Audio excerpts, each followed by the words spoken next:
Welcome back, everybody. This is brothermutant here. Today we have a different build for a previous character that I mentioned for you guys before. Now, this is not my build, let's be honest up front here. This is someone else's that I've taken off the forums to show you something.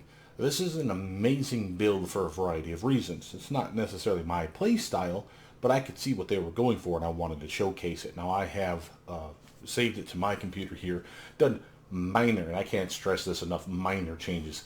And those things are like adding the plus fives, 50 plus 5, 50 plus 5, just to give him a little bit more oomph for everything he was shooting for, which again is totally doable. Now, obviously not for the ones that you can't put the pluses into, so that's those guys. You don't want to waste them on things like the procs, unless it's a proc like this, where it does something else, in this case plus defense. But by and large, if it could get a plus 5, I put it in there. Same if he had like any like cytoskeleton exposures, which I don't think he did. I would have put it in there as well. Notice what he has done though. This is a Bane, a soldier of Arachnos that went with a mace. They still kept the rifle for the venom grenade and frag grenade, and I'll show you why here in a moment. Basically, he's all about the bash, build up, pulverize, shatter, and crowd control. And he even has shatter armor, but not heavily slotted, as you can see over here. It's just a 50 plus 5 hecatomb.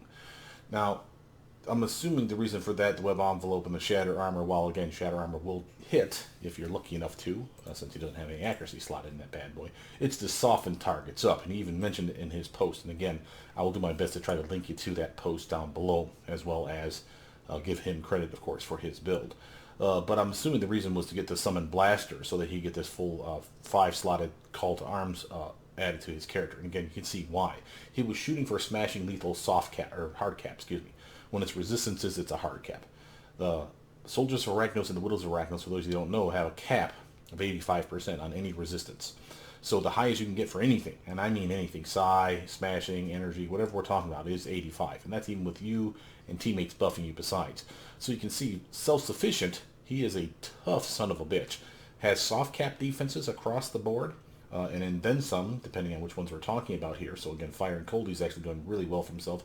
Same with range, not surprising, because he has combat training defensive. That's a range buff, like a solid range buff. And again, went a little crazy on it, but again, he did so for a reason. He has a proc, another proc, a proc, a proc with some defense, another proc. Now, if I were to change anything on this build, to be upfront, he has KB protection here and somewhere else. I don't know where the... Oh, there it is right here. So between the two of those, he literally... This one is giving at least plus recovery, which he could definitely use. Nothing wrong with that. But if I were to lose something, it'd probably be one of these procs. There's not that much need for knockback protection 8. Minus 8 is not that really impressive compared to minus 4. So if I needed to slot something else in here, like say get some extra regen on this character, I would turn this into a straight up defense buff. From a Luck of the Gambler, for example. So it'd be another defense that would look like this one here, right here, but level 50 plus 5. I'd do something along that lines. And again, it'd be minor tweaks. I mean minor. This dude did a solid for his character. Why? Not only did he get smashing lethal resistance capped, which I didn't even think he could do, quite frankly. We'll show you how he did that here in a moment. But that's amazing. Remember, on my tune, I think I was in like the low 40s, maybe the 50s, and that's only thanks to things like Tough being included in my build, which of course he has as well. But that armor that you get, the Wolf Spider armor, is not very good. I mean, if you literally look at this power, the smashing and lethal resistance on that, he's got it tricked out, and it's only at like 5% and then some, and a little bit of psi resist. Then of course he has his Bane. Now this one's not so bad. That's the 13%. He's getting global everything, 13%. And again, that's not bad. Again, he definitely appreciate that, but by and large, he went for the smashing lethal resistance like crazy. Remember what that means. Any smashing or lethal damage that's coming through his defenses, which again are considerable, means he's only taking 15% of that damage. That's a tough son of a bee. And again, I'm not a big fan of the fact that his regen's a little bit lower than I'd like. Mine's usually around the 200 or so. But he did the trick. He's got his Numinas over here. He's got his Miracle proc. Hell, he's even got a Panacea that procs off of eventually and gives him heals. He even has this one, Preventive Medicine. This is one I don't normally go for. But this is the one that's when your health gets a certain dip to your health, it has a increasing chance to proc and give you an extra temp HP. It's not HP, it's again absorb. It's like overlaid over your hit points, but same general principle. And he's managed to put himself a preventative again over here, level 50 plus 5 straight up heal. And that's again so that he gets the set bonus for going 2 levels into it, or 2 IOs into it, and he gets the extra smashing and lethal resistance again. So you see what he's done here. Now, as cool as all that is, you may notice probably that down here, not only does he have weird amount of health slotted up, but he also has weird amount of sprint, prestige, power, quickness, and prestige, power, surge. What are these things? Basically, these are just modified version of sprint. You can get these free from the pay-to-win vendor at level 1. You just walk over to her and say, hey, I want all these cool things, and they'll just show up in your tray. Now, the downside is you never have more than one on. You can't do this. See, as soon as you turn on something else, or even sprint, it shuts the others off. So it's not that he's slotting them for any other reason than to get the set bonuses. And this is the thing that I never considered. Look at what he has here. By celerity, this is a non-unique set. The one that is unique is this one, the stealth proc. You can only have one of these in your build at any point. So here I've put it in sprint. He didn't have it in there. I think he had it over here, but I would never use these. I would actually use sprint. I don't like the effects. No, that's what these are all about. These are just sprint with just a different effect to them, like a glowing on your feet, streaks coming off your shoulders, so you're looking like the Flash kind of thing. So thematically, some people may like these better, but again, I just said screw it, put it in sprint. So I still have my toggle where I can go stealthy. And again, he still has cloaking device, so he has extra stealth as well. He does not, you'll notice, have placate. So he will not play this character, I assume, like a stalker. That doesn't mean you can't get a critical strike off immediately at the start of every combat. Remember, if he's stealthed, he runs into combat, and the first dude he pops in the face, probably with Shatter, which is one of his best hitting attacks, is gonna freaking feel it. It's gonna freaking hurt. So he can pick and choose a single target every time he goes from combat to combat, provided that the stealth has reapplied itself. So that's cool. But he did these celerities, doubled up on them here, here, and here, because as you can see, if you 2-slot those bastards, that's 2.25% smashing lethal resistance. Now, while 2.25 doesn't sound impressive, he did it 3 times. So multiply that number by 3. Now we're looking at a 6.75, right? That's not bad at all. That's actually quite impressive.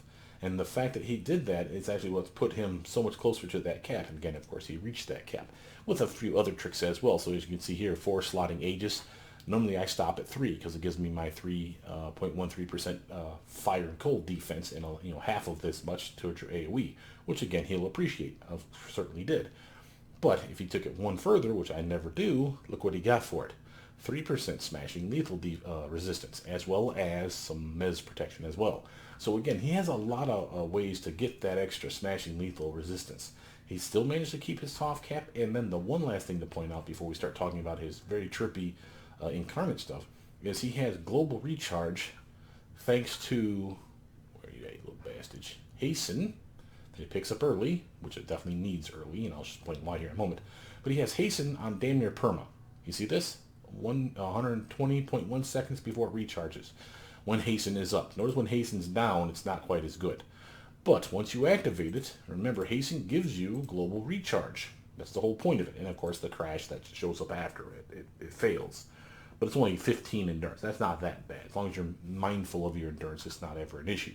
He basically leaves this on assume on autopilot. And again, I tweaked it out to 50 plus 5 if he hadn't already. Matter of fact, I think he did. It's one of the few things he did have at 50 plus 5. But the point is, with 2 slotting like this, no, that's not 3, that's 2. He's still in the red. So again, Ed is really kicking him in the ass right now, thanks to Ed. He's having a harder time to recharge his Hasten. But with that and all the other global resistance that he has besides, he's at PermaHasten. More or less. I mean, so close that I would call it Perma. And that's amazing, which means you just leave this on. So now when we talk about his attack chain, so let's look at some of his powers. First, let's shut Hasten off just to see what they would do for a typical recharge time.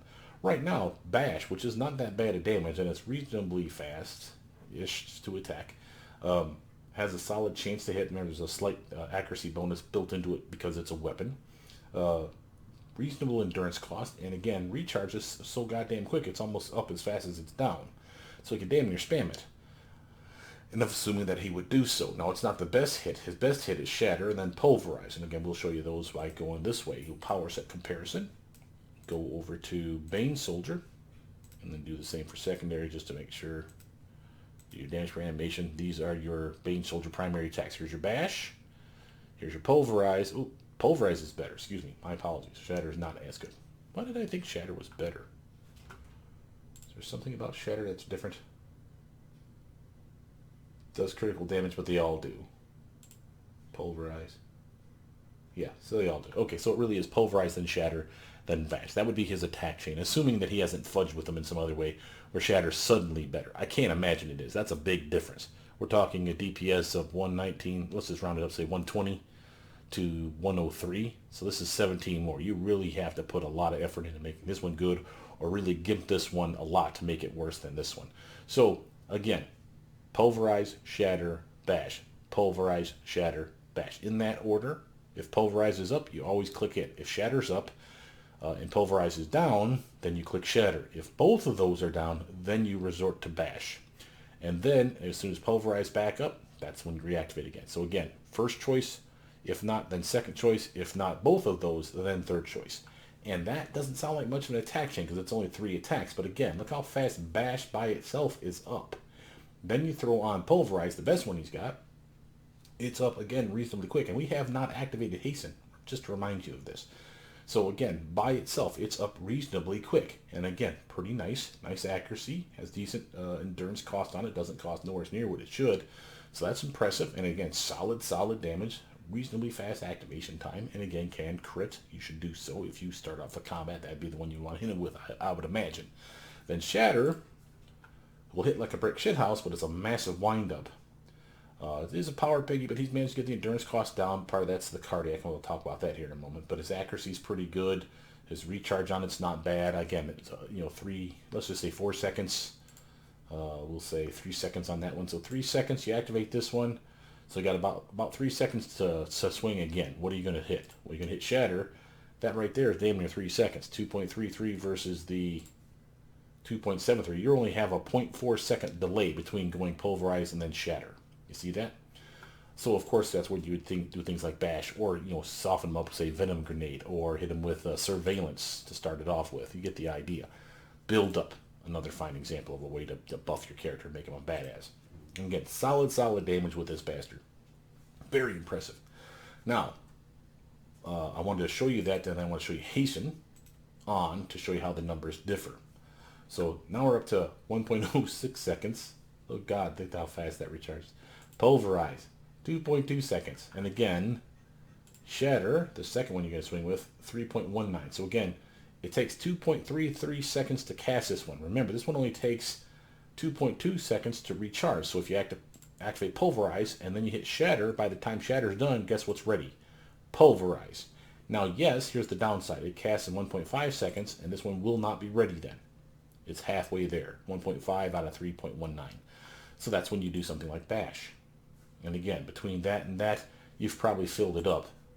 Hell, Bash alone, with the 1.3 second of casting time, is almost enough to get this guy back and ready. So it would almost be Pulverize, Shatter, Pulverize, Bash, Pulverize. No, it's not quite that good. So it's going to be Pulverize, Shatter, Pulverize, Bash, because Shatter won't be ready yet.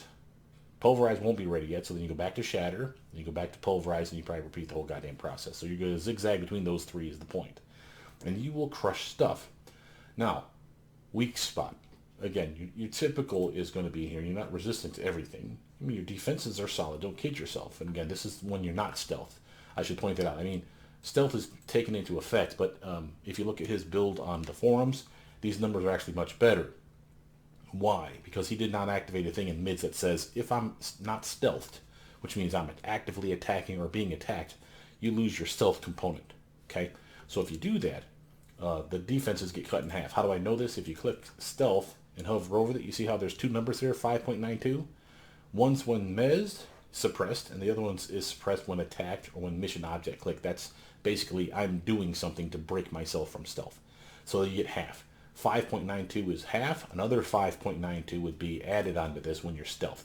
So his numbers look much more impressive when he's stealthed in combat, but that's not something he's going to keep up for any real length of time. Maybe when he runs into the first fight, he'll have even better numbers, but then rapidly those would fall off in the moment he attacks something. So again, I like going with the solid numbers of what you can expect versus what you might see for short periods of time. But still, solid defenses, right? Again, we're not at the soft cap when we're talking about incarnate level stuff, but again, you'd be on a team. The team would buff you in various ways. The fact that you're already at the soft cap by yourself is proof that you don't need much to take you up and over that 57 or 59% or wherever the hell it is for defenses for incarnate level material. But let's talk about the other weakness here. I mentioned how his regen sucks, but notice that he has rebirth. And the reason I do that is, again, I shut it off to point out that he has a self-heal in rebirth, solid choice. AoE heal for him, his pets, or pet, and, no, actually pets, because he has lower pets too. And team pets, and all that fun jazz. So again, he's helping the team out. Notice that it's also giving everybody a massive regen bump, only for short periods of time. It rapidly scales down. That's why I shut it off, because this is not realistic.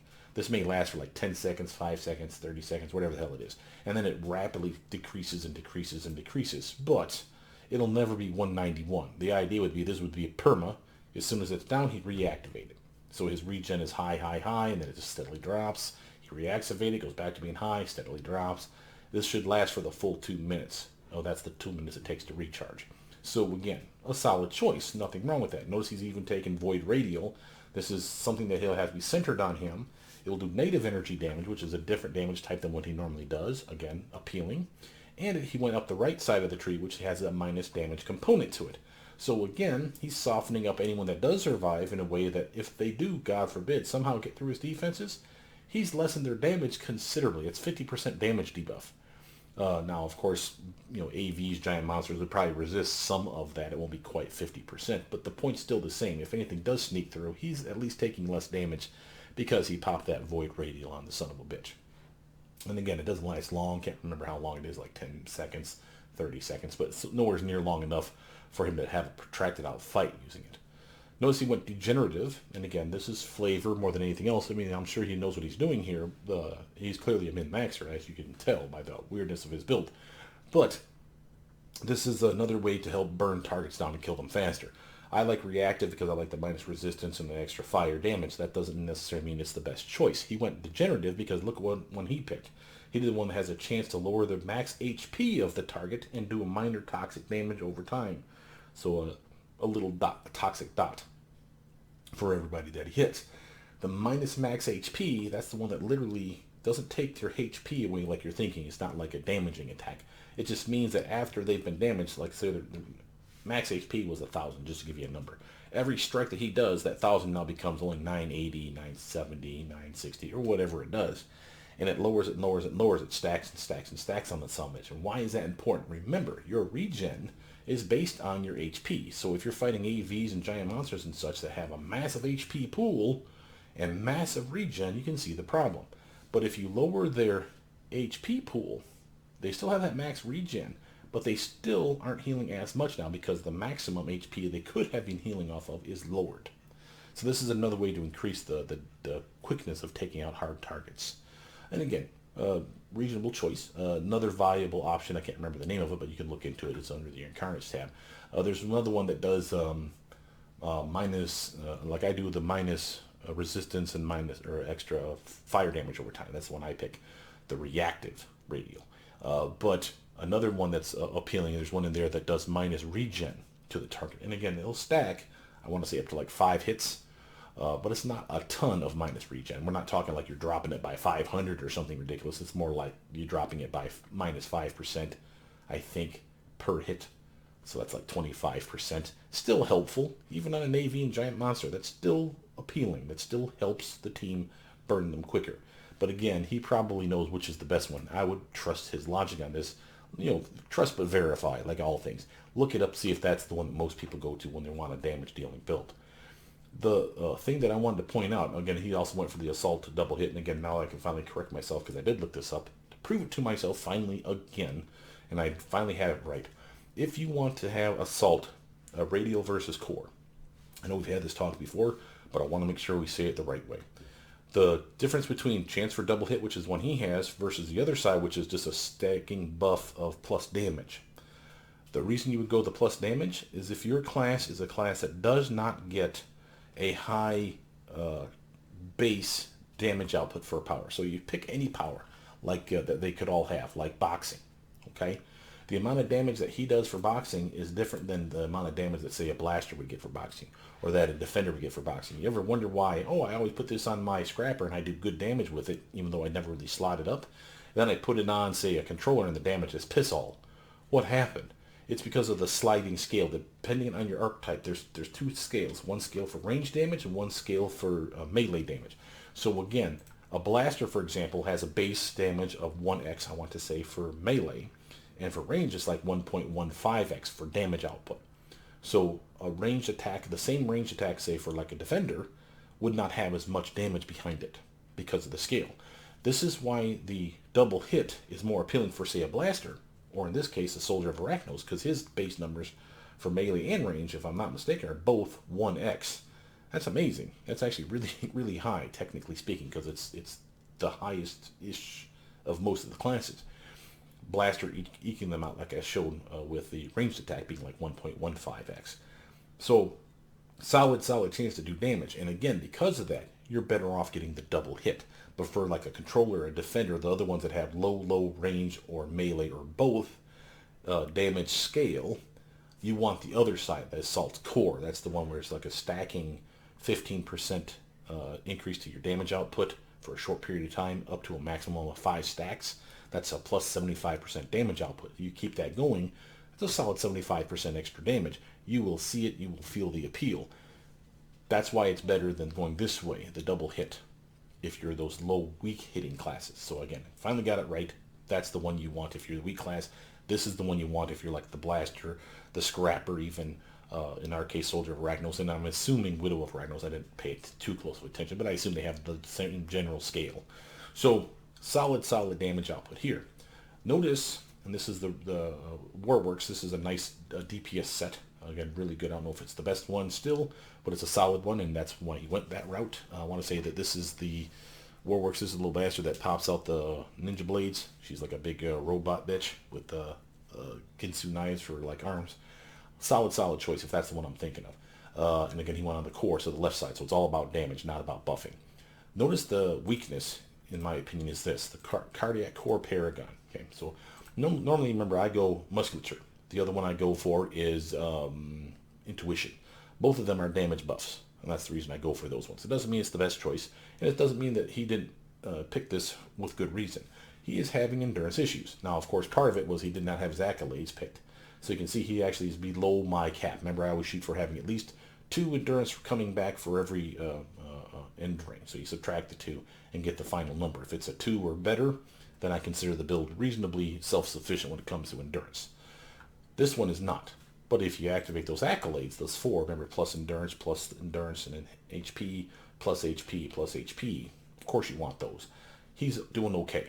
He's not great, but he's doing all right. He can't activate sprint without it being a problem, but it's still, even with sprint on, it would not be the worst thing ever. So again, he's still reasonably okay, but he knows his attacks with that cardiac off are suddenly power piggies. You know, it's not great, and he's going to spam these because of the hasten. Remember, he has a very quick attack chain.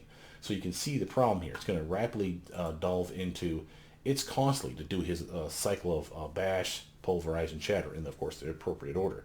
And then you throw in things like your Venom Grenade or god-awful Shatter Armor that you only have 1 slot. That thing's a power pig because you only got the 1 thing in there. So again, this goes a long way to solve that problem. And I'm not saying that that's a problem. He's also did it for the extra damage resistance. As you can see, if you shut it off, you're not at the cap.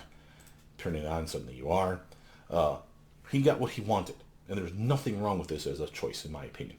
But I wanted to point that out to you. So what I'm saying is that this is a build for end content, level 50 only, where you actually have access to your cardiac core. Because if you don't, you're going to feel it.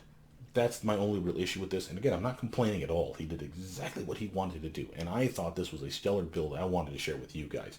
Now, it's a little bit shorter video than normal. Not too much shorter, but definitely shorter than normal. But with that, my name is brothermutant. Please like, subscribe, comment down below. Tell me what you think about his build. And again, I will give him full credit once I find the original post again. And I'll see you guys soon. Bye now.